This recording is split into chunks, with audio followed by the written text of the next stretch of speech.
Jun Haru. Hopefully I pronounced that correctly. Hello everyone. I would like to personally welcome you all to the first International Gamification Conference from Seoul, Korea. I'd like to thank the organizers for this opportunity and for making all of this come together. So jumping straight in, I usually have a slightly different take on what gamification is and how it works. I also like to give you, the audience, something to take away from the talk. Some thought piece that helps you to consider your processes a bit better, or something directly applicable for a project you're currently working on. So with that, I want to take you through how to engage your audiences with gamification by using a very specific point or lens within gamification and audience engagement design. And the lens that I've chosen is the epic outcome, or in gaming language, the epic win and fail. But who am I to talk to you about something like that? Well, I'm Albert van der Meer, the founder and chief crafter at æStranger. I'm mainly a consultant that deals with audience engagement and experience design. The vision statement of æStranger is that we help you to craft engaging experiences so that your audience is no longer a stranger. Catchy, right? Anyway, within that umbrella concept, the audience experience design is based on 4 pillars: gamification, marketing, behavioral psychology, and business strategy. What led me to this is a pretty long road.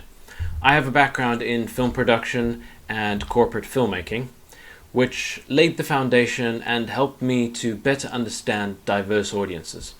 From there, I went into team building facilitation, instructional design, consulting, and authoring.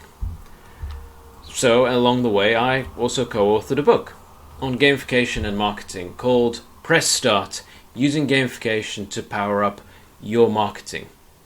The book aims to help people to get into gamification quickly and easily and have immediate applicability of methods and processes. In essence, the book is there to give the audience a quick epic win with gamification.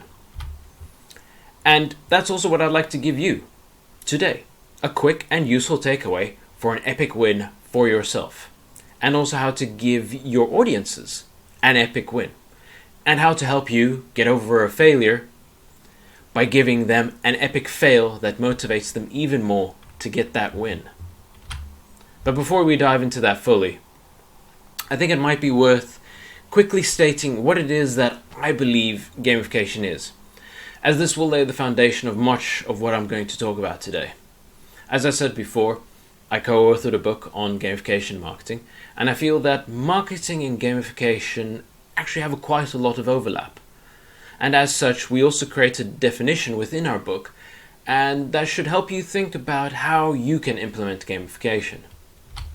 So, marketing gamification is the thoughtful application of relevant game elements to solve real-life problems that are connected to your organization. I think that this definition zeroes in on the fact that you must think about what does and doesn't work and how and where to apply it to your projects. Simply gathering elements from games and marketing, behaviorism, business strategy, and adding them to your project without any forethought or reason will not lead to a good outcome, and certainly not an epic one. At the core of it, if you want to achieve good gamification, you need to start with a strong and comprehensive objective. In other words, you need to know what the win-fail point is to make it epic for your audience. The objective will dictate your epic win-fail state. Or for ease, let's simply call it the epic outcome. But how do we understand the epic outcome from the point of view of the psychology that underpins much of gamification? Well, I always like to look at 1 to 3 psychological motivators whenever I work on a project with a client. In the case of creating an epic outcome for your audience, we need to mainly focus on the drivers of purpose, mastery, and autonomy. For those of you not as familiar as some in the world of behavioral psychology, These psychological drivers have relatable game elements or mechanics. Essentially, what we're looking for with purpose, mastery, and autonomy within an epic outcome is the epic meaning that we're trying to achieve, the narrative that supports the entire experience, the measurable progress, and the feedback from doing the experience, as well as the free choice that we have to determine how we go through the experience and the outcome that we gain or achieve from it. And for those that want a more business applicable perspective, then this is simply how we do business strategy, really. Where we define what the objective and outcomes are that we want to achieve from the challenge. We then determine the path with which we want to overcome the challenge, to achieve the outcome. And then we develop an action plan that lays out the steps that we want to take on that path. That, of course, is easily said. But how is it done? What we need to do is figure out what the epic outcome is that we want to achieve. To do this, we need to first acknowledge that the sensation, experience, and perception of epicness differs from person to person. It will feel different and affect each person differently, which is why it is such a difficult feat to achieve. Be aware that this process does not guarantee a 100% success rate for creating an epic experience for your audience, but rather helps you to get as close as you can. So what do we do after accepting the fact that everyone is human? Usually your project or your organization will have an objective that you're trying to achieve. To make sure it is the right kind of objective, you will need to run it through the SMART objective framework that we tend to use in marketing and business, and very often in gamification.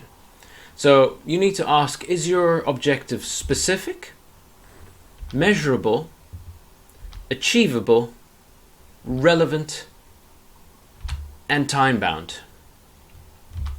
Or if you want a more gamification-oriented acronym that fits under EPIC, then is your epic outcome explicit, practical, important enough, and calculable or quantifiable? In theory, the best practice would be to run your objective through the SMART framework and then run the outcome you want from the objective through the EPIC framework. After you have determined your objective and outcome, you need a way for your audience to go through it all. They need to go on a journey that makes sense, that helps them get to the epic outcome. In other words, the lead up to the epic outcome should be done through a quest, a mission, or a challenge. The aim is that your audience gets a sense of epicness from the outcome they receive, whether it be a win or a fail. And one of the main ways we can ensure this is by getting them to engage and be immersed in the challenge that the quest gives them. And to do this well, we need to give them a strong narrative to follow. Now, a strong narrative does not always mean it needs to be a fictional or a fantastical story. Many companies have strong non-fictional narratives that engage the audience. For example, like Innocent Drinks or Chipotle restaurants. But what all narratives need, be they fictional or not, is a clear journey, and that is they need a beginning, middle, and end. Or, as Joseph Campbell's Hero's Journey puts it,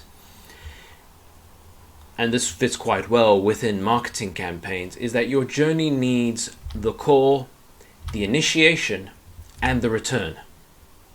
So get your audiences to discover you, join you on the journey, learn about the challenge, invest in it, and then achieve the epic outcome and return to the regular world, as it were, to spread the message of your story. What I should say at this point, though, is that the epic outcome, whether the narrative is fictional or not, needs to also be associated with a realistic goal. At least realistic in the sense that it is achievable but challenging. We need to remind ourselves that games and even gamification experiences are designed, for the most part, to be winnable and enjoyable experiences. Winnable with effort, though, and that is what motivates the audience to keep going. And to cement the investment of coming back and keeping on trying, we need to, as crafters, give the audience a bunch of smaller wins along the way as they progress through their experience. Practice of giving smaller wins is so that we can offer them and they can receive immediate feedback on the progress they are making.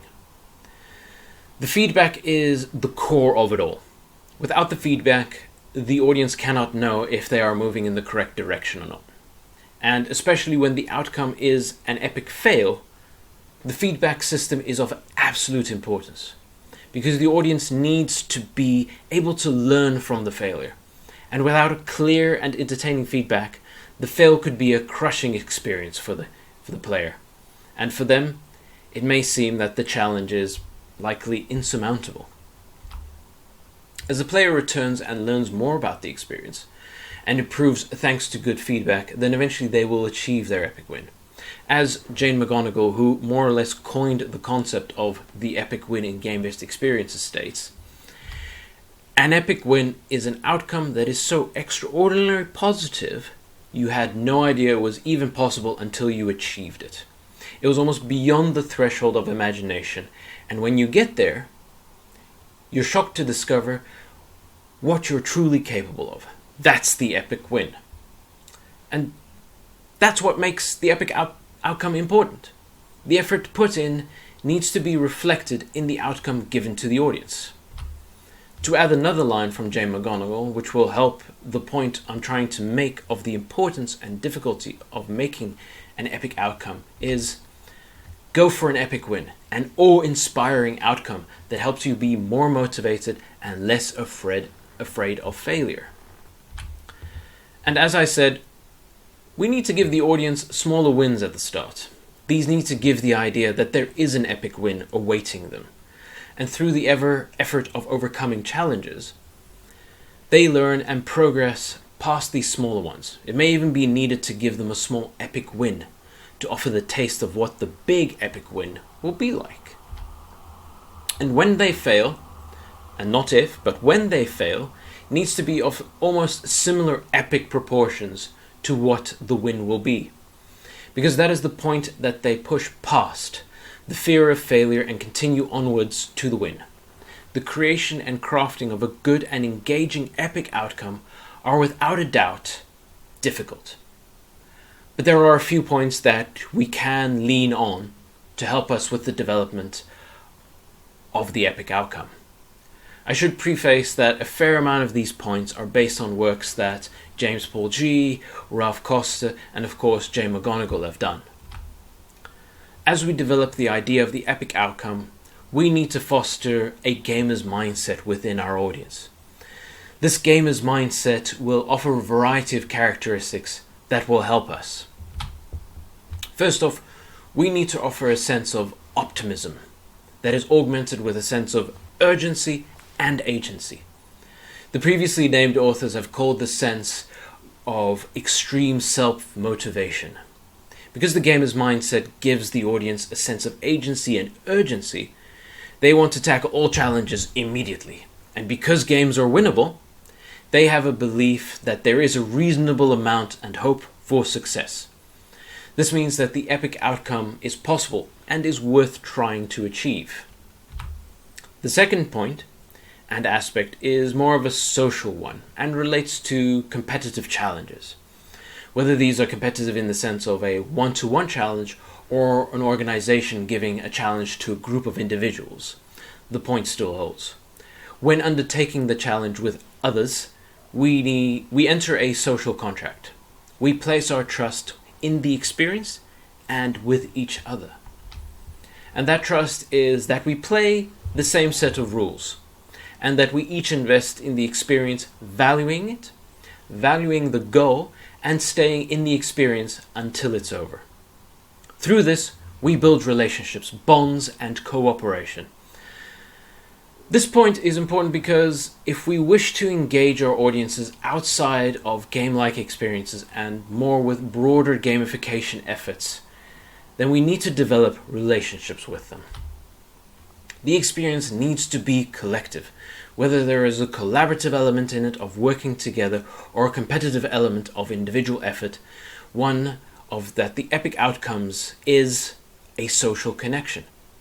For marketing and business in general, this is vital, as it means that the audience trusts you and is loyal to you, meaning return business. The third point is something that relates to Csikszentmihalyi's flow concept, which is that we're engaged in an enjoyable activity that is challenging and requires effort and thus immerses us. We become one with it, and with that our productivity increases.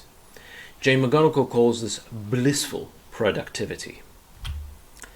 If the quest and narrative are so well made and offer meaning and value as well as an appropriate challenge for an epic outcome, then within the gamer mindset, the audience will throw themselves fully into the experience. And my final point cements the immersion even more, and that is epic meaning. Yu-Kai Chao has named this as his first psychological motivator, and that's for good reason. Your audience needs and wants to be engaged in an inspiring purpose. People love large-scale stories and to be part of something that makes a difference. Though that does not always mean that every story and challenge and epic outcome you craft should be at a level of saving the planet. No, the epic meaning can still be at a normal level, but they need to evoke a sense of large-scale epicness. And that is done through narrative storytelling. At the start, I mentioned Innocent, the drinks company. They sell healthy smoothies. And their narrative is that with one drink at a time, they help you stay healthy and save the planet. This is both small scale and large scale. The small scale challenge that you are engaging with is to stay healthy by drinking their drinks and getting your 5 a day in. On the large scale, you are assisting them in continuing to maintain and deliver sustainable ingredients to all of their customers. Many epic outcomes can be seen as a collective effort that helps create a beneficial solution for everyone's future. Regardless of what your objective is, the epic outcome needs to give your audience a sense of hope, optimism, and the knowledge and ability to do concrete actions that will allow them to achieve a positive outcome. But obviously, that is not enough to make it epic. So I'll let you in on a secret, the secret sauce, if you will, of how you can make something that gives hope, optimism, and empowers and makes something even more epic. You do it by making the final event, be it a win or a fail, a surprise, something unexpected. Depending on your budget, you can make multiple unexpected outcomes.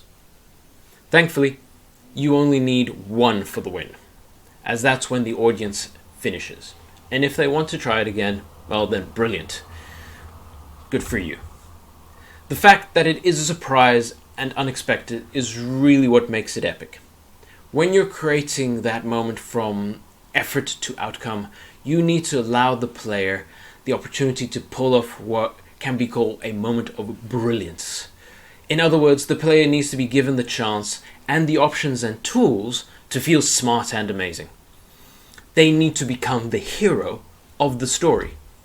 And should they fail at that moment of brilliance, then it must still be a positive experience. They need to see a way of pulling off that moment and gaining that epic win. There must always be a glimmer of hope, a way to improve. The worst you can do is create an experience where the fail is so crushing and overwhelming that the player is alienated completely. I do admit the fact that the line is incredibly fine to tread, and therefore I wanted to offer you a few examples of games and marketing campaigns that have tread that fine line. Let's start with some examples from games. The first one that comes to my mind is, well, when thinking about extreme difficulty and extreme optimism to self-motivate, is the Dark Souls series from Software. For those unfamiliar with the games, They lead you through a mysterious journey, testing your skill and resolve both as a player and an adventurer. The Souls games can be crushingly and punishingly difficult, but they are not impossible. The payoff for learning and understanding the strategies and motions of the fights that lead to creating a sense of epicness, and the epic win that the player finally feels when they defeat any of the bosses. But each fail is also epic. The bosses are difficult. They are larger than life, literally. When the player is defeated, they are defeated definitively for the moment at least. The crushing blow literally shakes the earth in some fights, but the player is given another chance, and hopefully has learned from the experience to defeat the boss in the next go. Another game that bridges the chasm between a pre-made game and a marketing campaign or a business strategy is the role-playing game Dungeons & Dragons, or D&D. Now, D&D creates a fully immersive and collaborative world where players and a game master work through epic storylines of heroism to achieve world-saving outcomes. As a more realistic analogy for gamification, D&D is about the game master or experience designer facilitating events that keep the players motivated even when they fail, and giving them immediate feedback on their progress, eventually facilitating the epic win that they know is awaiting them. My final example is a real-world marketing campaign example for the Christopher Nolan Batman film The Dark Knight. It's a while ago, and it was also an alternate reality marketing campaign. The alternate reality game is a game that appears to be so real that players really can't tell the difference between it being real or not. And it usually takes the form of a scavenger hunt with a great many difficult puzzles that need to be solved and that lead the player to the next point in the game. Now, as the players solve each puzzle, they get closer to the epic outcome. Many did gain the epic win of achieving the outcome of the ARG by solving the final puzzle and learning of the hidden message from the Joker in the film. But even those who failed to solve the final puzzle still got the epic outcome, and that was the release of the film and its epic story. So, to wrap up this tour de force in considering and crafting an engaging gamified experience for your audience that utilizes the epic outcome mechanic, I'll leave you with a quick summary and a task. The epic win and epic fail need to be a surprise and unexpected. The epic win needs to feel like a moment of brilliance, as if the player is the only one that managed to figure it all out and is the hero. The epic fail cannot be crushing, especially in real life. Players need to have a glimmer of hope that they can succeed, and the failure still needs to be fun and maybe even comedic, but certainly filled with learning. And the epic win and fail are specific to the individual. It feels different and affects each person differently, which is why it is so difficult to achieve. To figure out your objective, use the SMART framework. Have it be specific, measurable, achievable, relevant, and time-bound.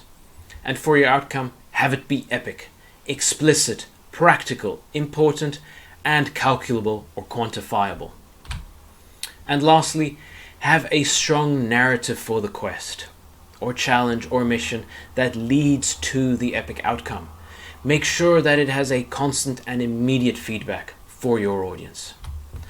So, my task for you is to use these concepts right now.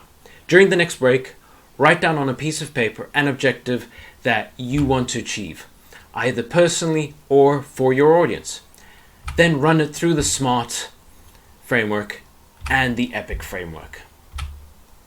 Then, in the break after that, come up with an action plan with small milestones of how you or your audience would get to that outcome.